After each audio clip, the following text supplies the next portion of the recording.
You're traveling across a large open plain. As you do so, somebody roll me perception. I think someone else would be probably appropriate to roll perception since I've already rolled once. I say John. Roll once, please. Thanks.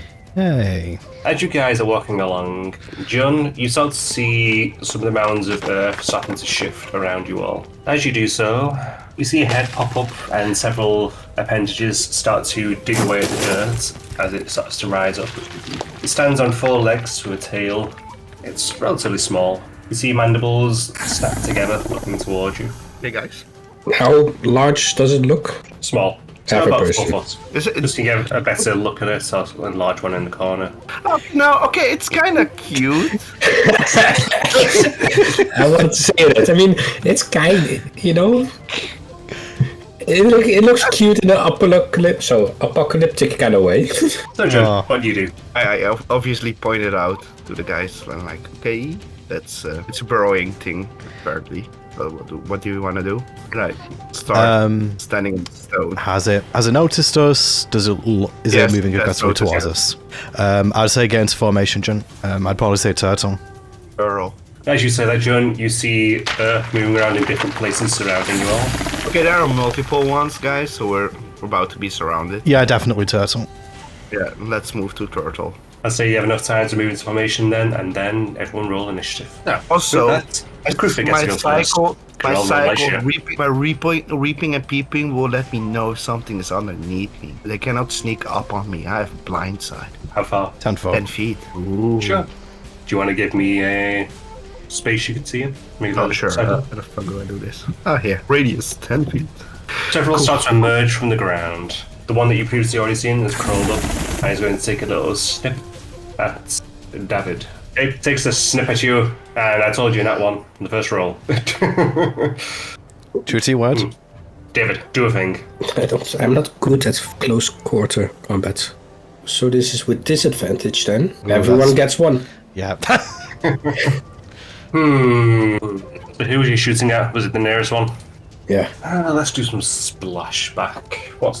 Roll me the damage. Let's see. Second level height in his stamina. So 2d12. 11. Oh. Okay, so you raise your hand and energy gathers in it, and you aim at the nearest one. But as you do so, it moves at you, and you jump to the side ever so slightly. And as you do so, your hand lowers, and the blast goes off. It's in the ground beside you. You're going to take half damage. So 5? That'll be 5, yeah. Alright. She's going to take a short bow shot at this. Take shot by shots. Oof, 9. Let us double check the AC. Nope. Fire the arrow, and it just glances straight off the chitin. Kaisen, maybe? Kaisen, yes. Right, that's all Moira can do, so that'll be her. Yeah, okay then. Jun, will you do something? Yeah, I will talk to it. Brandon. I will shoot this one. No, I will shoot this one. Let's see. Longbow. I'm not bad at it. So, Jun, you draw back your bow and you loose an arrow, and it glances along the chitin. Doesn't hit, huh? Nope. No. Do their underbellies look as protected as their backs? No, the underbelly looks a little bit weaker. Alright, I will relay that information to the others, since they can... Should I use my last spell slot for spiritual weapon? Should I? Good chance we're gonna take a nap after this, so... I make best weapon appear, and I will hit it. The mouse comes down, and it glances off one of its 4 appendages, squeaking on the floor before rising back into the air. Brandon, do something, please. Brandon is going to try and firebolt. Oh no! Everyone gets 1. Okay, roll the damage. Oh, it's going to be max damage, isn't it? That's actually above average for me. You aim at the one just past David, and as you do so, David moves to the side ever so slightly after his spell misfires, and it catches him partially, taking half damage. Oh god. Oh, yeah, what was David. that? David, I am Your so house is on fire. sorry. Oh, for fuck's sake. This I'm is going how to attack at this rate. We're killing ourselves, don't this we? is how it goes, Pete. Sometimes you just have combats like this. Alright, so back to the top of the turn order. Great. What if What if they see how incapable we are? They feel No, bad they're for going it? to think we're easier prey. That doesn't help us. Anyway, there's a 23 hit. Just barely. Fuck. So it slashes at you for 7 damage. It takes 10. As it slashes at you, energy pulses out, shattering it. You see its flesh underneath the chitin just splinter and shred, and it collapses into a puddle of its own juices. Are you feeling that sorry for us, Pete? Let's be fair, they have relatively little HP. Okay, we're just really, really bad at this. Yes, you are. Next one's going to go towards Moira, and it's going to take a swipe at Moira. Oh no. It's gonna miss. Don't And it worry. hits. Oh no, that hits. 4, 7. 7 damage. It slashes into actually, no, it's going to go for the horse. Oh no, the horse. That one, yes. So, it goes up to Macy's attack the dead, horse. by The the way. horse rears up and kicks it, and it falls onto its back. It's prone. It's going to put a marker on it to make it prone. It fell on its back. Its belly is exposed. It's got a It's spanner that dead. means it's prone. Gonna come going in. Gonna go for Moira. So that's So 5 damage to Moira. Moira. Okay, so John, you feel movement under the earth nearby you as one jumps out to try to attack you. I'm going to give it disadvantage on the attack, given you know it's coming. I would also put. I'm fucking tough. I would point it out. Oh, what the fuck doesn't help? It jumps out and slashes you, and you sense one more going through the earth, and this one's going to go for Brandon. Brandon, watch out. There's one underneath you. So one warning. No, this wouldn't have hit anyone else, but it's You know what? Yeah, you know what? Sod it, Brandon's got a shield. So Brandon, roll So- your 20. This is where we want the ones. Oh no. Please don't. one. Fireball. Fireball. I mean, to be fair, that would actually be the most optimal thing to happen in this situation. Because we're probably going to kill ourselves regardless. So one jumps out of the earth, you hear Jun shouting just in time, you wave your hand up, and a barrier of force appears in front of you, and it jumps straight at it, tries to bite through it, but it fails to. And David, one jumps out of the earth and tries to attack you. That fails. No. Okay, David. I'm casting Armor Factus. You would. Now, of course, I would. So, 10 temporary hit points. That's my action. Bonus actions, since Luna's right next to it, will attack the fucker for 19 to hit 19 hits. and 5 damage, and it needs to make a strength saving throw. Shit, there's strength. Okay, it's +1. It is prone. Okay then. So, your doggo rips into it and starts ripping at the precious meat on its underbelly. And this one also gets a spanner to mark it prone. And then I will help Fred. Don't let Fred die. And I end my turn. Moira. I think Moira would, honestly, because she's got 2 of them on her, she's probably going to prioritize trying to get these guys off her first. So she's going to pull out a dagger, and she's going to attack the one on the right. Everything. Okay, stabby stab indeed. Okay, so first attack, 21. Hits. 4 damage on the first one. 8 presumably, doesn't it? That's Moira then. Yeah, okay then. And with that, it is Jun. With Splinter's help, I will try to bonk it. You With bonk away. It does not boink. Oh, it does boink. It just bonks off the chitin. But then I would use spiritual weapon. With advantage on that one, because it is prone. Congratulations! Roll your damage dice. Double the dice. Double the dice. Double the dice. Ooh, ooh, for 21. Okay. The mouse rises high into the air. And with a squeal, it comes down, cracking open and splitting in half as juice rains over the horse. What color are the insides of these things? Green. Neon green? Like very Neon plasma? green. Yes, let's go. David, your horse is irradiated. But at least Fuck. he's somewhat safe. I will protect Fred. But it's the end of my turn. Brandon. Okay, I think seeing that as he's seen Moira take a couple of nasty hits, I think Brandon is actually going to take a potion of healing out of his bag, and he's going to try and feed it to Moira with her consent. I'm going to say she's going to take up your... Look at rulings, just take up your speech for the turn as well. Yeah, speech and action is fine by me. So, does she get the benefits of the healing? She does indeed. Okay, so that is You 2d. slam a potion down her throat. She gulps it down greedily. It's 2d4 plus 2 for this, isn't it? Yeah. Okay, she heals by 6. Bloop, bloop, bloop. The wounds close up slightly. Oh, actually. Brandon's going to use his bonus action to give Moira's Dragon's Breath. Okay. He needs to roll his 20. No shenanigans. Shenanigans. So, yeah, Moira has Dragon's Breath now. Okay, so after feeding the potion, you... How do you want to administer Dragon's Breath? It's by touch. Oh. I don't think he would do something lewd during combat. I mean, maybe he does it with a kiss. You touch Moira, and as you do so after the potion, she goes, there's not time for this.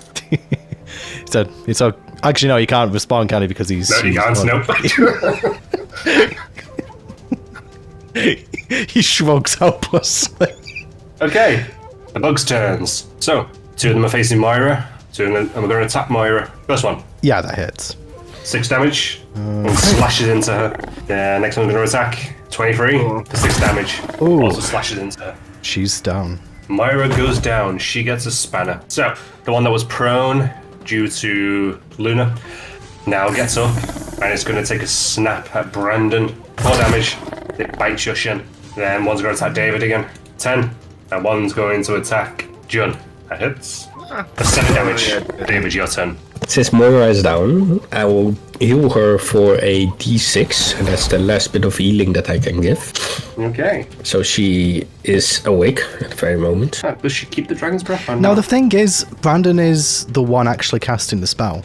Well, I'm going to say that just stay. Oh, actually, roll concentration thing. Actually, yeah. No, you are right. Okay, he just passes. Okay, then. When you feel that snap, you feel your concentration wavering, but you just manage to snap back in. You can still feel the magic within Moira. Then David will move out of range of these two. That one's going to take... Well, screw it. They're both going to take snaps again. Snap number 1. Snap That number hits. 2. That doesn't. Alright, I take 4, he takes 10. 6 The one that hits you and explodes into guts and gore and green guts.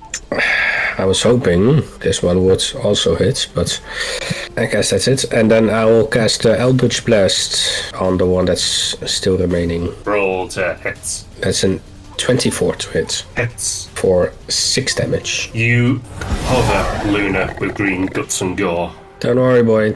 I'll clean you up after. And then I will back into position, yeah. And then my turn. Moira's turn. Okay, Moira's presumably prone, isn't she, at the moment? Yes. So she stands back up. Cunning action, disengage. And then she's going to use Dragon's Breath. It's a 15-foot cone, right? 15. I think that should get them, shouldn't it? Yeah, I cover that. Okay, she's going to shout at him then. Let's see. Alright, no, takes that's a not big that one. inhale of breath. She feels magic coursing through her lungs, pushing out her chest. Brandon stirs uncontrollably, and Yeah, she exhales. So they need to do a dexterity saving throw. First one, second one. Okay, they still take half damage. Let me just... It's going to be cold damage, because I usually make it cold damage. It'll be either 5 or 6, whichever you want to roll. Pete for half damage. That'll be nice. So 6 cold One damage. of them starts to bunker down as you see frost start to appear across his chitin. The other one bunkers down as well. However, the frost becomes overpowering and you see it starting to chip away at the flesh underneath and it collapses. After a long exhale, Mario takes a long, deep breath in. That's fucking awesome! I know, right? Actually, I don't know if Brandon could speak. That's what he's thinking if he can't say it yet. I'll just like, I'll lay you up there. He would high-five her in this moment if he could, but he doesn't want to distract her. That's going to be my turn. That's her action and bonus action. Okay then, and with that, it's his turn. I will move the spiritual weapon up to boink. Does that boink? It does not boink. It does not boink. But does it bonk? Elf doesn't bonk? It does bonk, but it does not boink. Oh, you should go for the bonk, not for the boink. He just glances carelessly off the chitin. And I will hit the one underneath with a stick with splinters. You hit! I hit. As you raise the staff, as you start to bring it down, Splinter jabs you in the side, moving the staff ever so slightly, and you come down, you hit it straight on the head. 1 second, it looks up towards you, it starts to scowl at you, and as it does so, its jaw falls off, and it starts to wobble and then collapses as it starts to decay. It's the end of my turn. Okay, Ow. Brandon. Okay. Brandon is going to firebolt. Bolt of fire away. 18. Hits. For 10 damage. You raise your hand and finish this last one. Finish it. Brandon, sort of seeing Moira go down temporarily, I mean, he doesn't really have much in the way of resources, but he just places a hand on her shoulder, and then he, just shoots the firebolt with his other hand, and he'll just say, "Good job, partner."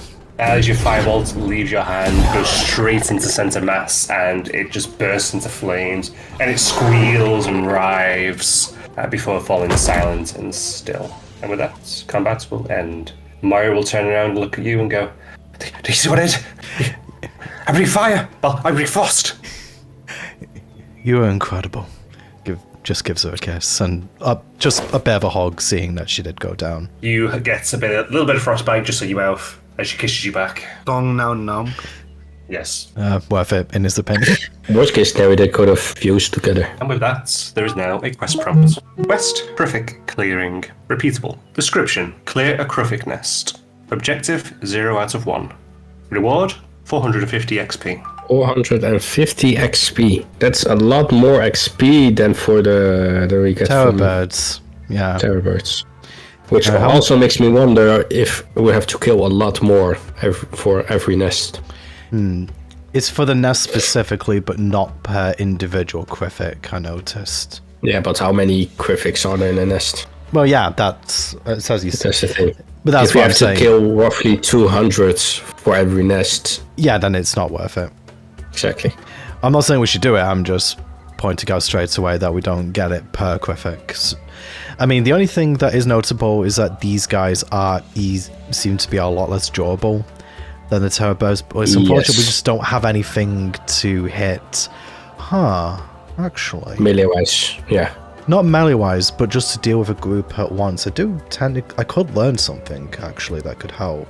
Could you also learn something that would help us in these melee scenarios? I don't mean in the melee scenario. I mean just more with dealing with groups of enemies. I mean that the best thing I could probably learn is still have that shatter scroll. I could try learning that, but the only thing is, because it's sound, I would have to be careful how I do that, because that could...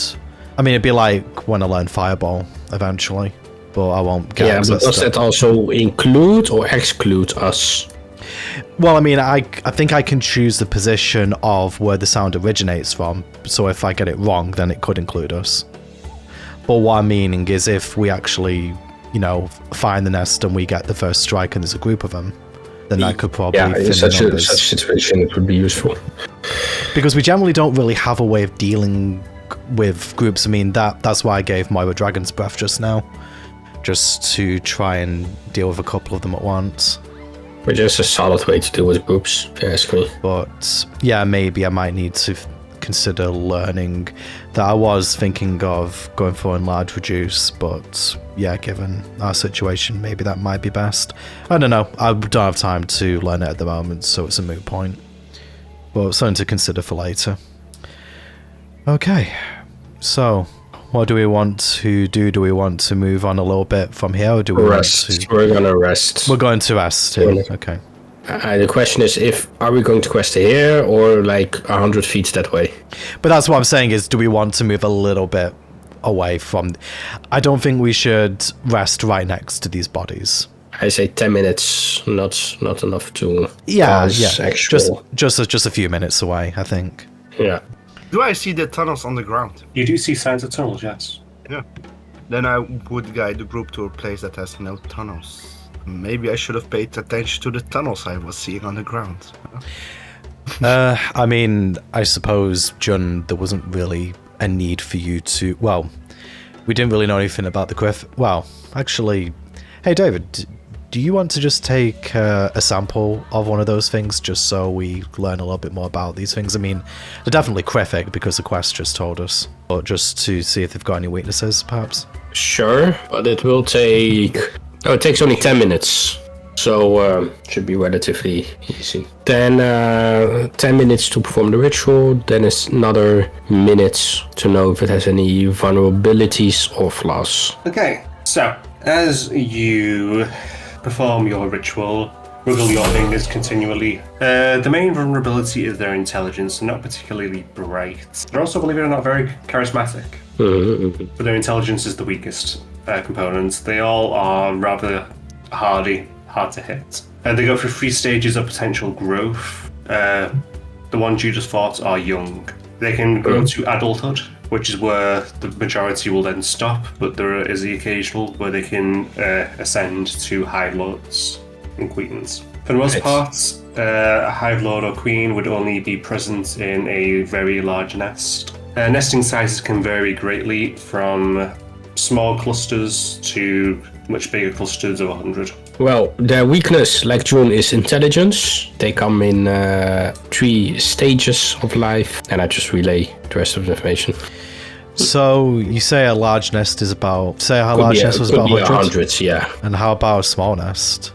Only a couple, so 6, 7, 8, and 4 could be. So it could potentially be worth it if we can find a small nest and get the drop on them. Yeah.